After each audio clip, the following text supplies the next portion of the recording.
We're now going to send over to our friend Dolores Lahorn. She checked out the recent anniversary celebration at Fort Fremont, and she filed this report. Dolores? A model long in the making is unveiled at the St. Helena Library of Fort Fremont, and I'm here with master builder Dennis Kennedy, and he is here to tell his story. And Dolores, it's my pleasure to be here with you today. It is kind of an exciting day for the Friends of Fort Fremont. They commissioned me to do this model April a year ago, so we've been in the process for 18 months. And models like this are, it's a hobby that I've had all my life. When my wife, Mary Beth, and I retired now 10 years ago, it became sort of a part-time hobby that has grown into a little bit of a business. This is my second diorama. I did one earlier for the Historic Beaufort Foundation. Of course, this model of Fort Fremont is a small town in its own right, as well as the shore battery installations. So there were some new challenges for the modeler to put this together.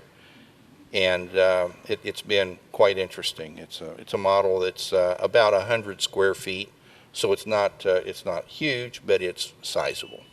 You are a master modeler, and you have a lot of respect from the community.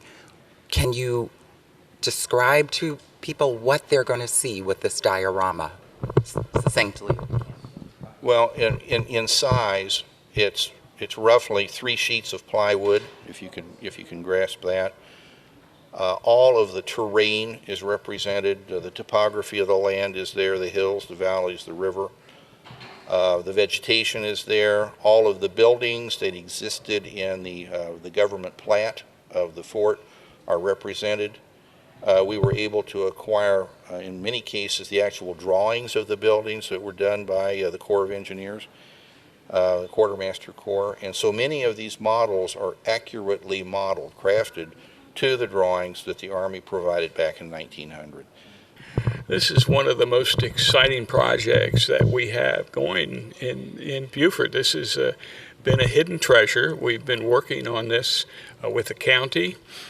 We started out as a group of 6 people that were graduates of the Master Naturalist program here in Beaufort, and as part of our give back, we wanted to adopt a project, and the county at that time had just recently purchased Fort Fremont. Nobody was really sure what they were going to do with it, and the thinking was that if they could get a friends group together, that might be a good way to do it. So we formed the Friends of Fort Fremont. There were 6 of us that started. It took us years to get all the basics put together. We put studies together. We submitted them to the county. And it's been a long, long journey. Just in time for Halloween, on a final note, folks may want to come out and visit Land's End Road. There's lots of stories about ghosts and goblins and mysterious happenings there. In St. Helena, I'm Dolores Lahorn for WHHI. Back to you in the studio.